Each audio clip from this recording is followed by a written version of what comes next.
上岡正史さん、当時24歳。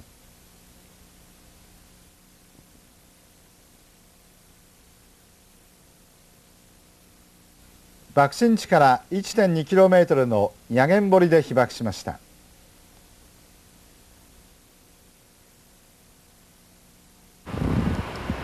当時上岡さんは東警察署に勤務していました。下宿で夜勤明けの朝食を済ませた時、爆風で崩れた下宿の下敷きになりました。直ちに派出所に戻った上岡さんは、亡くなった人の身元確認作業に駆けずり回りました。今上岡さんは腎臓を患い、人工透析を週3回受けています。下宿のおばあさんとその娘さんと私と3人がおったんです。この状態でおるのは。他の方はもう食事しとったですからね。私だけが遅くに帰ってきて食べようと言った時に行ったんですよ。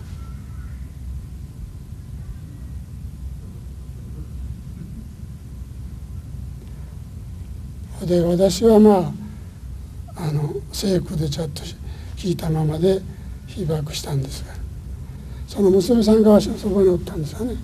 その人はタンスやらなんやらですね、家具が全部その人の上落ちかかって、全然姿が見えんような状態で、助けてくれいうふうな声だけはしちゃったんですがね。だけど姿が見えんね。声のする方へ持っていってタンスやらなんやら掘り出して、それでその娘さんを助け出したんです。それで左の目じゃったかな、この辺り切っとったんですよね。後で分かったことじゃない。これ血が出て、その埃やらなんやらが、土やら埃がいっぱいここへかかって、それもって血が出とるから一見見られんような大怪我したような状態。それでその2人を連れ出さなきゃいけん、どうしてもね。どうしようか思ったんだけど、外見たらこう道路が見えるんですけど、道路のそばを、道路の上は道路いても道路やらないか分からないような状態です。それ右行く人と左行くって人があれがこう行きますね。あの状態でどっち行ったらこれ出られるんかい分からんですよね。道がないんですよ。みんなどっち行ったらいいんかいで分からんのやいて、こっち行く人とこっち行くって言ったと出入りみたいでね。しょうがない思って連れ出そう思って、その娘さんの方ですね、結婚しとっちゃったんで、その人を抱えて目がもこうなってる、包帯してね、三角巾で包帯して、後から見ればこれきれいに拭いてりゃよかったんですが、そういうの余裕もないし、大怪我で目が見えないとも一生懸命抱え出そうと。それいよいよ家を出る時に裏に洗濯物のこの棒が立っとったんですよね。それを見たところ、この火がついてね、ちょうどろうそくの火みたいにポッポポッポ燃えよったんですよ。これ置いといたらまたこの方すぐお火事になるんでね、それ引っ張り返してその火を消してね、吹き消す程度じゃあったんですがね、そして消して連れて出たんです。東署の中には何十人か100人ぐらいずっと倒れてね、水くれ水くれ言うたんです。もう晩方近かったからね。で医者らしい人が東署の入り口の方で石油缶に入れた油をね食用油を焼けた人にこう塗ってやれたんですね。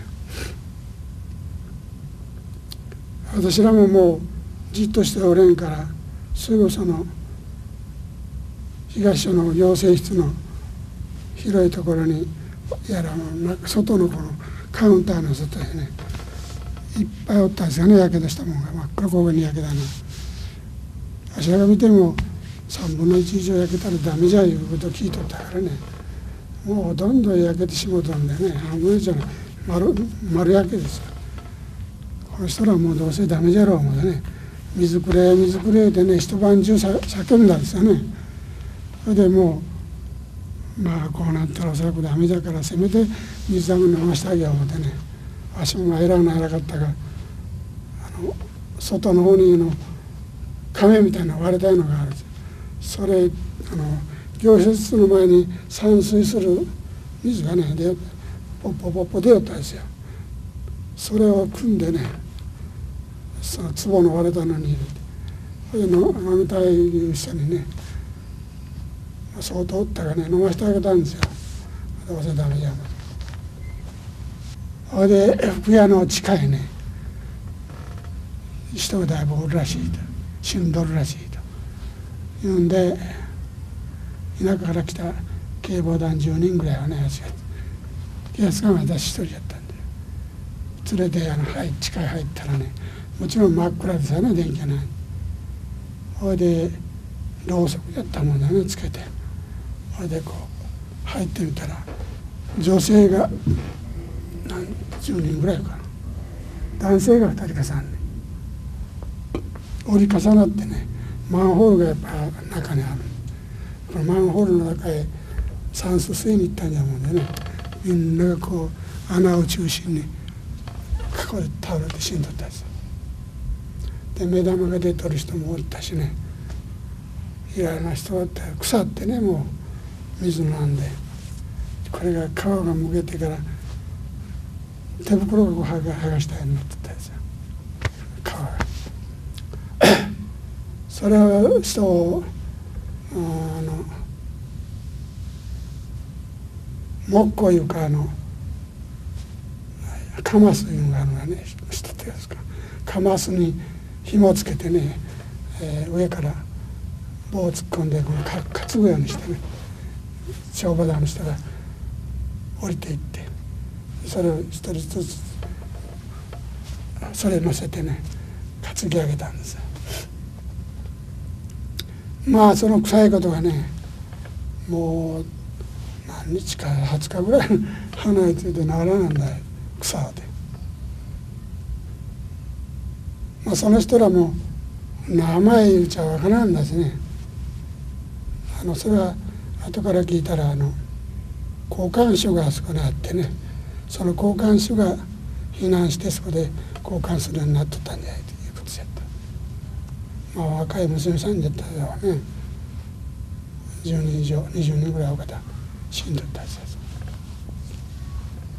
死んでいった状況を見たらね、これほどそれは悲惨なものはないですよね。戦争今みんな殺し合いじゃあるが、それがまあ弾の1発とか2発でね撃ち合いこしてとか大砲でボーンといって1箇所とかね、あれだけの広い間のね何十万人人が死んだんでしょうが、それはその死に方がね一発の弾で死んだ人もおるしあるじゃろうが、被爆の分は全くその無差別ですけどね、全部じゃからそこにおった人のそれは生きとる人もおりゃするわね。これ被爆書くほどそれはもう新しい死に方はないでしょうって、他のいろんな兵器にしてもねあれほどむごいことを殺す兵器はないじゃないかとは思いますね。それは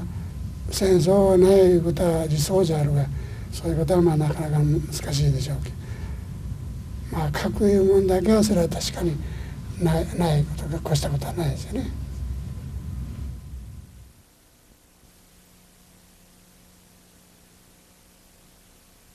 上岡正史さんの証言でした。